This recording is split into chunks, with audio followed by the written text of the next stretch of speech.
I wanted to be part of that, and I love playing for Boston. I have tremendous pride in being from this city, and being able to play for my home city is something that I absolutely love doing, and it's an opportunity that I don't take for granted. I'm so appreciative of getting to suit up and put on that Boston jersey every time I get the chance. So,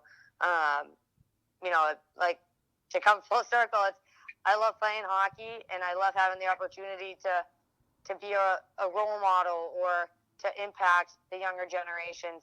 I get to do it in my classroom, and when I get to do it on the ice as well, that's something that I'm really excited about being part of.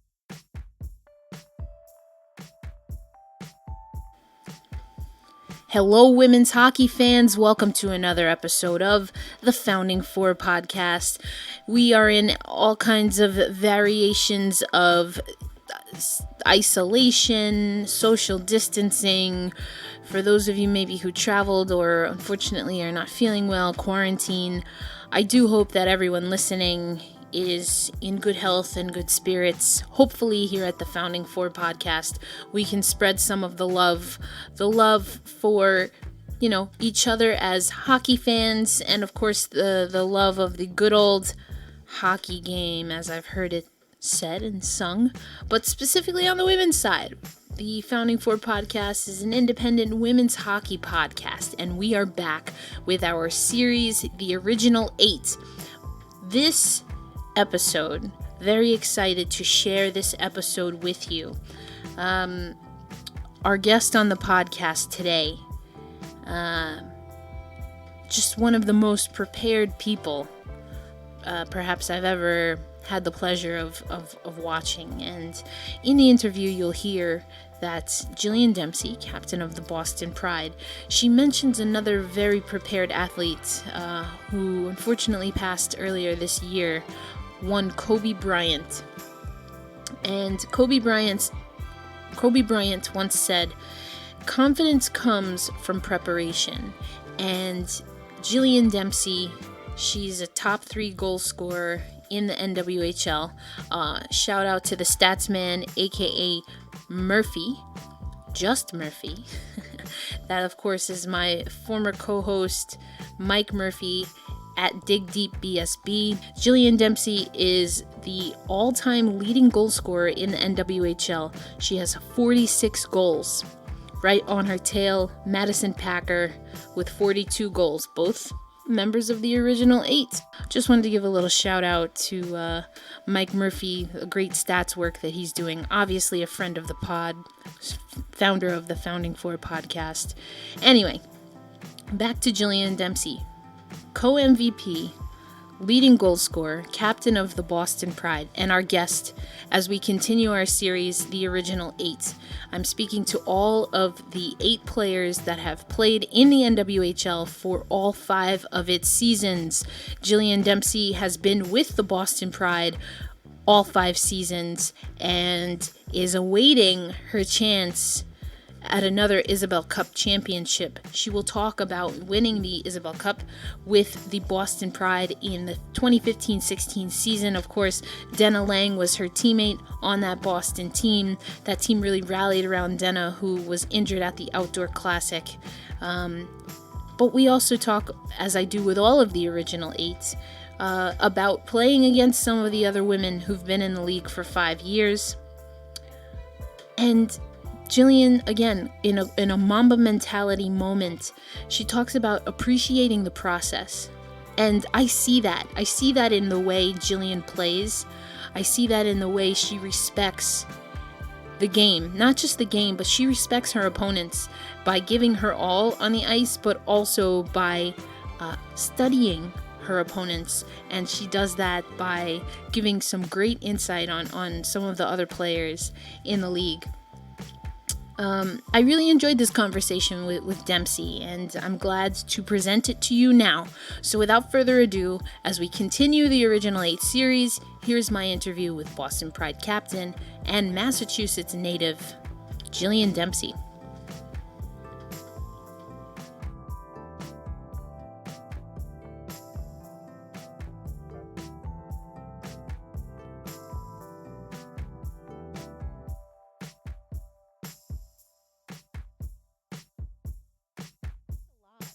to commit to 5 years in this league because of where we are right now with women's ice hockey. And so Demps, like, what is that for you? What has it been like, year after year to make that decision, not just to come back to the NWHL, but to come back to the Pride? It's hard to believe that it's been 5 years and that I've been playing professional hockey for 7 now. It's still a little bit strange being like, wow, I'm one of the veterans now. But at the end of the day, what it always comes down to is, like, I love playing hockey. And everybody who plays at this point, like, beyond college, is doing it because there's just that deep love of something you've been doing your whole life and that you enjoy doing, and wanting to create opportunities for the girls who are coming next. And so for me, it's funny because people have asked before, oh, like, when do you plan on stopping? And I don't have that in my head of when I plan on stopping. Right now, I just want to keep playing as long as I can. And each season, when each season ends, I have that hunger to want to go win the cup and to end the season as a championship. And when that happens, it's great, and you build on it all summer because you want it again. And when it doesn't happen, it's the only thing that you're thinking about is all the, in mid-July, doing off-ice training, doing power skating or skills. The thing that's in your mind that's driving things is getting to that cup and having that chance to be the team that ends the season on a win. And so for me, I'm a very routine-oriented person. So when, my off-ice training, my on-ice training, it never really stops. I take a little bit of a break in the spring with some of the on-ice, but, I'm just back into the rhythm of, okay, now refocusing, training, getting better for next season. So when each season ends, I'm just focused on getting ready and better for the next season. Obviously, this past off season was a lot more difficult with some decision making because there was so much that was unclear and so many questions about what the future is going to look like, what the logistics were even going to look like. And ultimately what it came down to for me was this league is growing, and maybe it's not growing at the pace that some people expect it to be at right now, or maybe it's not the end goal. Like, for sure it's not the end goal, but it's working towards that. And I felt that dismantling something that is improving and growing and showing progress wasn't the right move. I feel that being part of that and building from what we have is the best way to be able to make that growth and have that visibility and be able to show the kids in the stands that this is an option for them, and that by the time they get there, it's going to be even better. So, I felt strongly that the league is making strides in the right direction, and I wanted to be part of that. And I love playing for Boston. I have tremendous pride in being from this city, and being able to play for my home city is something that I absolutely love doing. And it's an opportunity that I don't take for granted. I'm so appreciative of getting to suit up and put on that Boston jersey every time I get the chance. So, like, to come full circle, I love playing hockey, and I love having the opportunity to be a role model or to impact the younger generations. I get to do it in my classroom, and when I get to do it on the ice as well, that's something that I'm really excited about being part of, is impacting. Really just every opportunity is playing is precious, and want to make the most of it. Yeah, absolutely. And I think anyone who's seen you play, Jill, would, they can bear witness to all of that, as well as, I mean, if you look up the definition of professional and what people think of a professional athlete, I mean, you're tops as far as a lot of people are concerned in the NWHL. But I don't want to go there yet, Jill. I want, because you're also fun. You got a great laugh, great smile. I love the Halloween costume. As a nerd, that was amazing. Thank you. But I want you to reflect on this 5 years, and whether it's on the ice or on the bus or in practice, what are some of the memories that you have that you've been building up over these 5 years with the Boston Pride? Wow, geez, that the 5 years is a lot to really think about and take in. But obviously, winning the cup in that inaugural season was a very special memory for me, especially with um, the tragic situation with at the Winter Classic with Denna, and being there and witnessing that, and knowing the adversity that a dear friend of mine was facing. That kind of really motivated our group that year to really appreciate playing and going out there, and we wanted to do it for Denna. And so not only winning and getting to be a champion, which is obviously any athlete's goal at the end of the season, but being able to kind of do that for Denna and with Denna in mind was something that made that experience truly special. And so that's a highlight of the past 5 years.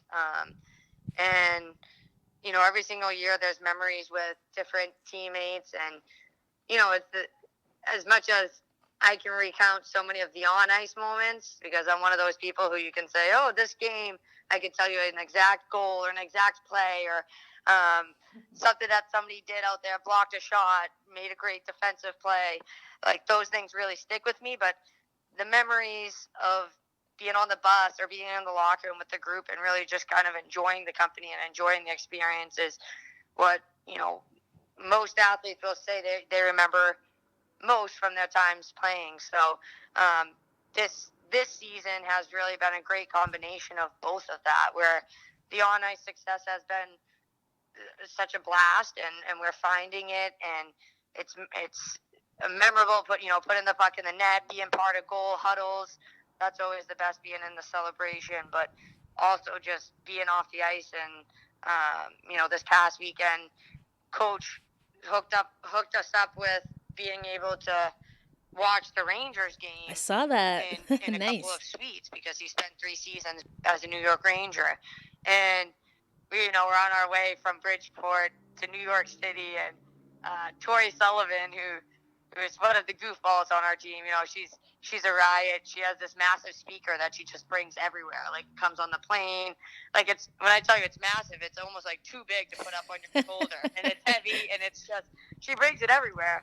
And she just starts blaring out, Empire State of Mind. So we're on the bus, and everybody's just rapping along to Jay-Z's Empire State of Mind as we're pulling into New York City. So, and we're just cracking up and enjoying that, and then being able to walk through Times Square and spend some time at that Rangers game, and then having the opportunity the next day to go out and play hockey together, and be out there, having that urgency and having that heart for the team is just something that's been especially enjoyable this season for me. Is enjoying off the ice very much, and the grind on the ice. And I was actually watching a Kobe Bryant video the other day that was really moving, just talking about how you have to appreciate the process and the grind, and that so much of being an athlete is enjoying that, like those hours in the gym, putting in the work that nobody sees, or being on the ice extra after practice and getting in those reps, shooting or extra sprints, that sort of stuff, or what you're doing in the summer. And so I was thinking to myself, like, man, I love the process, and I love being part of that, and getting to put it all together with my teammates and being out there grinding for them too. So just so many great memories. Honestly, I could go on and on, but I'll spare you that. But it's really been something special, and I hope there's much more to come. Yeah, I think everyone is right there with you. But I love that you gave me all of that, and that you can give me more. We might have to go long because, like I said, I've been talking to the five timers, and Kira's like, I can't even remember what I did yesterday. You're asking me for 5 years.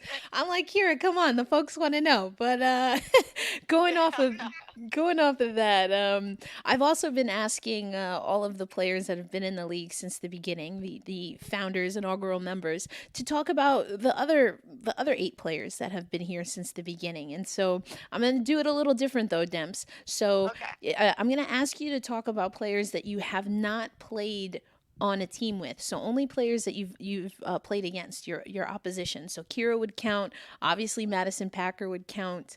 Elena Orlando, Shannon Doyle, Jordan Brickner. Bowie doesn't count because you played with her in season Right, one. right.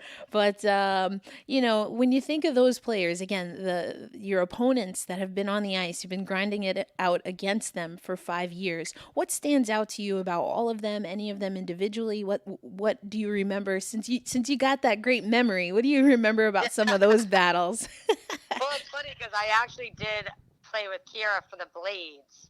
My first That's year right. Blades, Yeah, that's right? right. Well, in the end up, we'll go with that. Okay, all right, Yeah, okay. yeah, yeah, Yeah, yeah. it was just like I did, we didn't, she was coaching that year, so I know that she wasn't around a ton for most of the season, but I did just want to clarify that piece. If you ask me what comes to mind thinking of Doyle, it's knowing that she's going to be there trying to block a shot. And like this weekend specifically, there's a rebound that squirted out, and I didn't have that great of an angle, but I thought I was at least going to get a great chance on net, and she comes in on one knee from who knows where, and was able to block it, and I'm like, Doyle. So when I think of Doyle, I'm thinking of that, how she was always, like, she's been a part of the Whale this entire time, and at the beginning of the league, they were, like, I remember they were undefeated like through December in year one, and they were kind of the top dog, and everybody was looking to take out the Whale, like take down that first place undefeated Whale. But it's really felt since then that the Whale has been that team that when you're playing against them, that there's going to be 100% effort coming. Like, no matter what they have, the one guarantee was that they're going to be working and they're going to be battling and they're never out of a game. And Doyle being somebody on that team for the past 5 years, I think you could really see that in her style of play, like putting the body in front of the puck and just kind of trying to do whatever it takes to make a play. So when I think of Doyle, that's what I think of. Packer's a little bit of an easy. We played together at U18s, U18s for Team USA, which feels like a long time ago. So we knew each other a little bit before college, and then obviously have been pretty much head to head the past 5 years. Always a battle against the Riveters, and both number 14, and just out there, we have different styles of play for sure, but it's scrappy, and I know that when I'm going against Packer, that it's physical, and I really gotta hold my own and be ready to battle.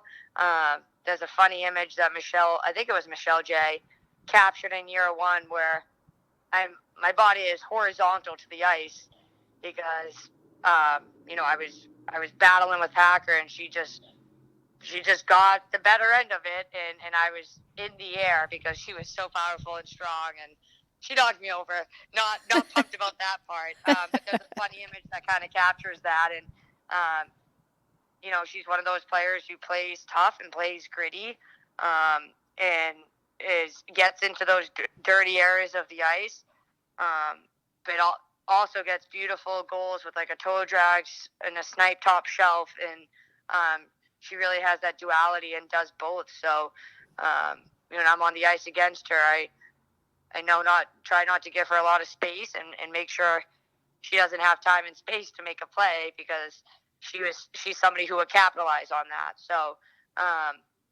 playing against Packer, I know she's tough, and I know she finds a way to put the puck in the net. So that's kind of what I think of with her, and I try to keep, when I'm out there, I try to make sure I'm physical and keeping her off the board.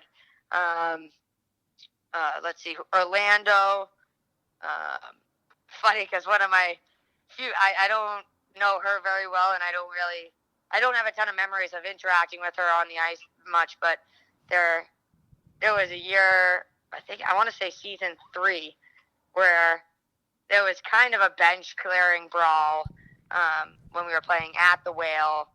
I think somebody hit somebody, and then there was a whistle, but somebody else got the other person. You know how that starts, and it was right in front of our bench, and I was in there just trying to pull my teammates out of there because that never ends well. It ends with game suspensions and penalties, and we don't need any of that. So I'm just trying to pull people out, and then from behind, somebody has my head, and I'm like, what is going on? I'm just in here trying to break it up. I'm not trying to fight anybody.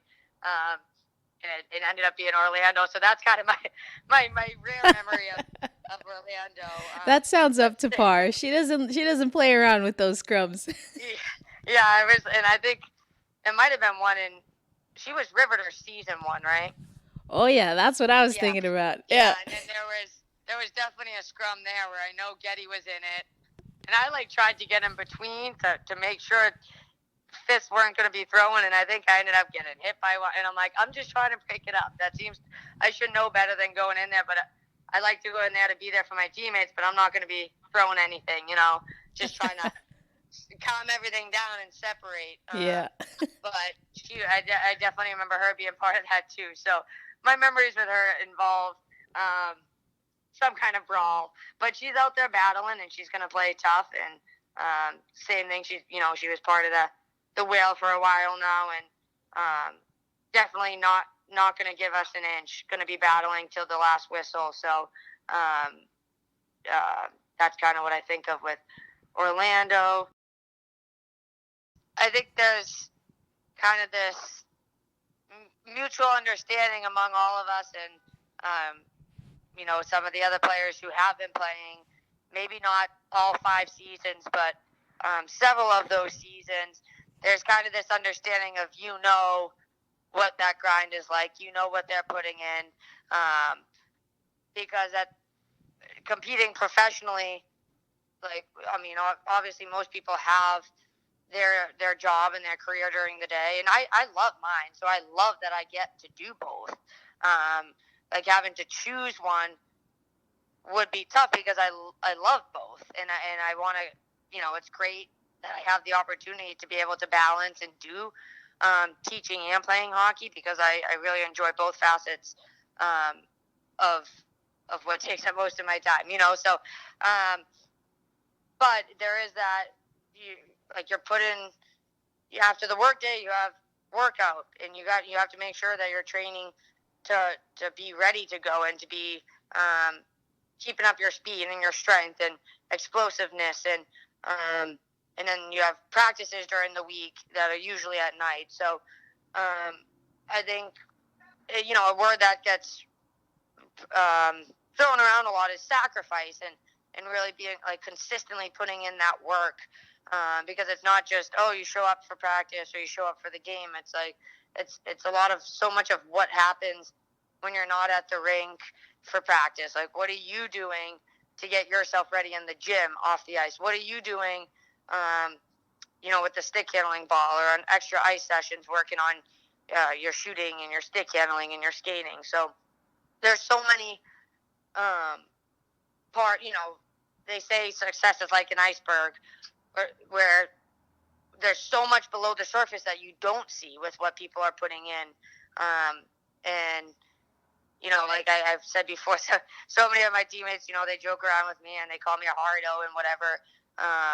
But like I said, I love that process and I love that grind. And even on some days when it's a little more tired and you don't go into the gym, putting in that work and knowing that you're getting better and that you're going to be able to do your job and help your team is a great feeling. So,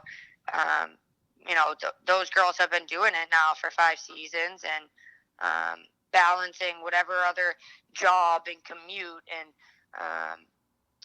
other areas of life. So there's kind of this mutual, I know what I'm putting in, so I imagine they're doing the same. And that it requires a lot of dedication and a lot of commitment to the goal, and we love it. So if we're still here, we love that, and there's some appreciation there, knowing that we're making the sacrifices, doing the grind, and doing our part to try to push this game forward and create opportunities for the future generations. Yeah, absolutely. I think that's, well said.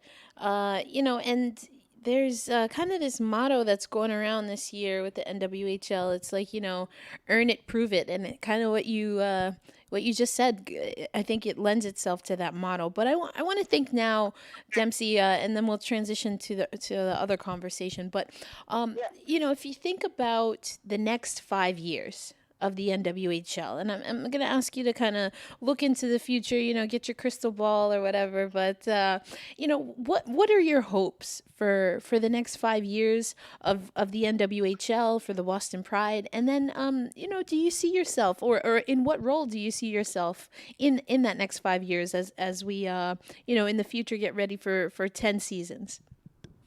Yeah, wow. Ultimately, especially right now with the differing perspectives on how to grow the game and the different visions for how to achieve what women's hockey wants to achieve. Obviously, I love for everybody who's playing post college, for every women's professional player to be on the same page and to be working together towards that. For so long we've had the competing leagues, which in a way was great. Like each league kind of challenged the other league to make improvements and to get better. But ultimately, it's ideal if all of the professional women players are playing together.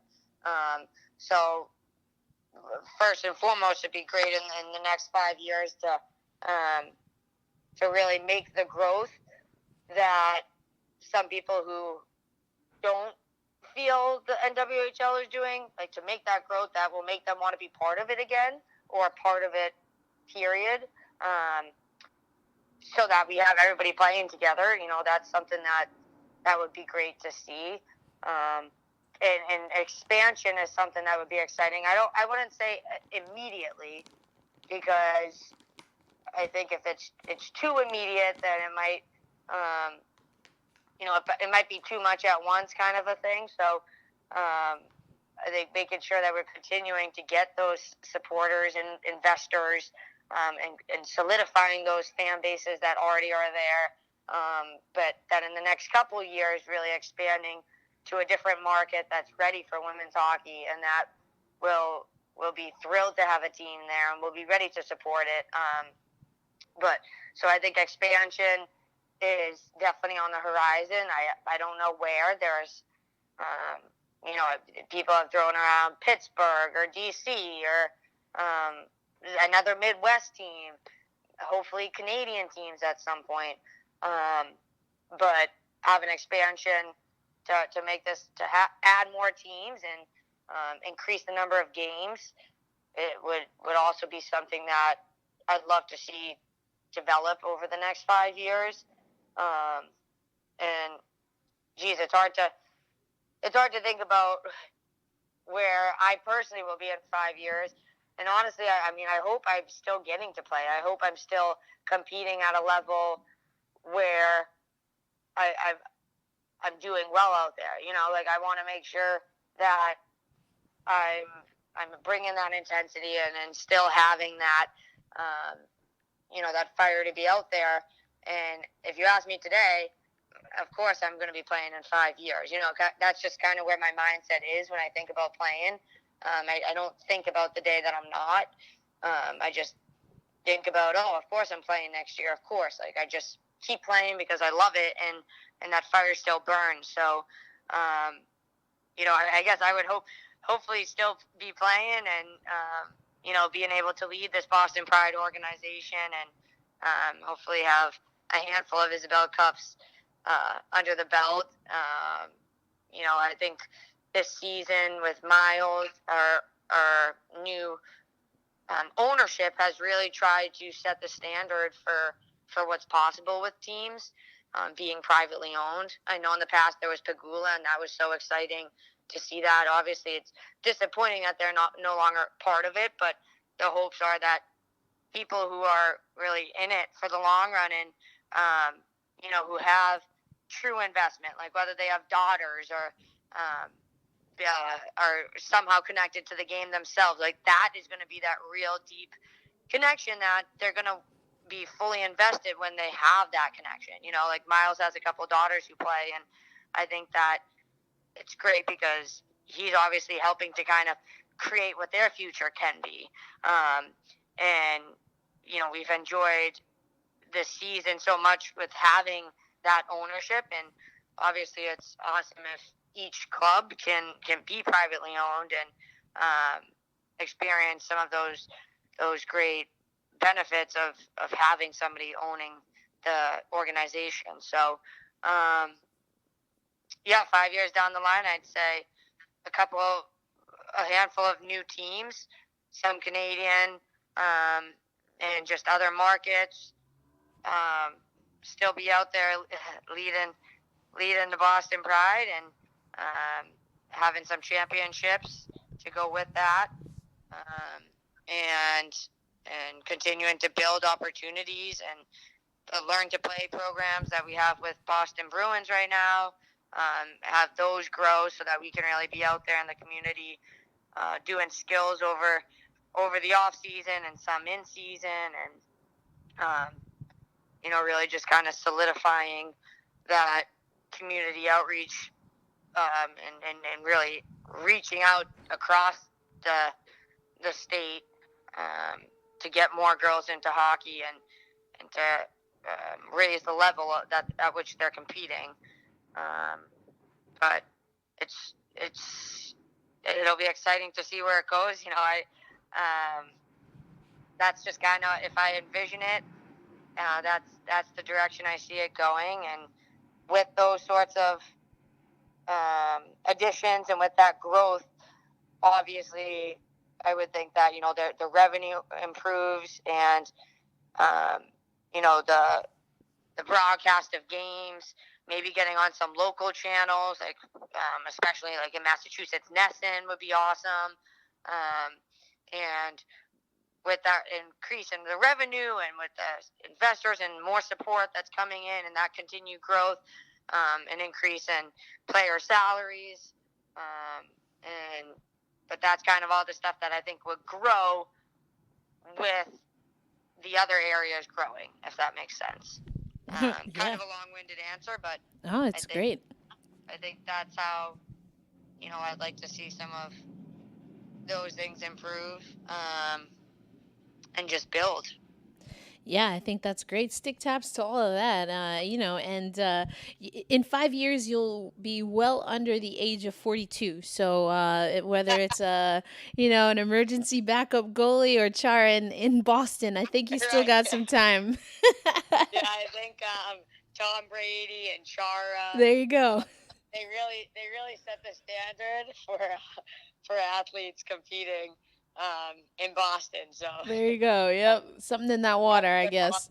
Yeah, we kind of we joke about that a little bit. People are like, "Oh, you're gonna be playing until you're 40," and we laugh about it. But obviously, I think just being able to play for as long as we can is a great opportunity and something that is very much appreciated and recognized as precious as having that opportunity to keep playing. So you gave me so much great stuff, Jill. So thanks, I appreciate your time.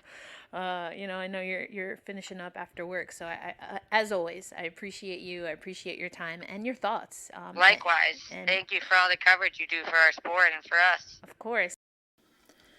As always, thank you to Jillian Dempsey for her time. I thought we had a great conversation. I recorded this while I was in California. Ooh, those were the days. The little tan that I got from California is slowly fading away. So, I'm glad, I'll put it this way, I'm glad I was able to take that trip out to California, and I look forward to my next trip out of town. once things settle down here. Again, of course, want to make sure everyone's staying safe, staying healthy. But what a joy, what a delight to talk to Jillian Dempsey. I'm looking forward to being on the call when we return to NWHL action because of coronavirus. The NWHL, as you likely know by now, has postponed the Isabel Cup final. There's one game left in the 5th season of the NWHL, and it's the one for all the beans. That's actually apropos since it'll be in Boston. But no, this is not the Bean Pot. This is the Isabel Cup. This is the Isabel Cup final. And Jillian Dempsey will be going up against Ali Thunstrom and the Minnesota Whitecaps once we return to NWHL action. As always, thank you to the Patreon posse. This is an independent podcast, no longer a part of a large media branch. So I'm doing this on my own. It is the subscriptions to Patreon that allow me to record unlimited shows, and I'm going to take full advantage of that while staying away from the great outdoors. In addition to this interview with Jillian Dempsey, I had a great conversation with Digit Murphy. You'll get to learn a little bit about hockey history, her take on the NCAA canceling the Frozen Four tournament, so we have no champion, even though her alma mater, Cornell, ranked number 1 going into the tournament.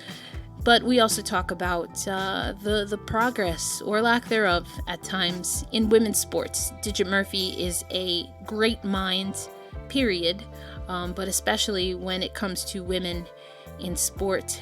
So I have that coming for you on Friday. That is the 27th, I believe. On Friday the 27th, we will get the winner of the Patty Kaz Award, the Patty Kazmaier Memorial Award, given to the top female hockey player in NCAA Division I. So if you read the 9 newsletter, you know I've given you a comprehensive breakdown of the top 10 and, of course, the top 3 that we have now. And so by Friday, we will have the Patty Kaz winner. No banquet, no brunch this year, but still hope to get the Patty Kaz winner on the podcast. So lots coming up, lots happening in the sports world, lots happening in the world, period. Next on the Original 8, we will hear from Elena Orlando of the Connecticut Whale, founder of the New York Riveters, then transitioned over to the Connecticut Whale, where she's been the last 4 seasons. Also have in the can a conversation with Kaylee Fratkin. So those will be the next 2 coming on the Original 8, and we'll wrap up this series once we have all 8 players. So this will take us through the next several weeks, and I'll keep you updated with other women's hockey news here on the Founding Four podcast. But please, anyone who's able, please subscribe to the podcast. Follow us on Twitter at Founding4Pod. That's Founding the number 4 pod on Twitter. You can follow me, elindsay08 on Twitter, also Instagram. And please share, rate, and review. We're looking for more reviews for the Founding 4 pod, the way the analytics work and all of that stuff. We need people to know that you're listening to the Founding 4 pod. So share, like, subscribe, rate, and review. All the goods. Until next time, Erica Ayala signing out.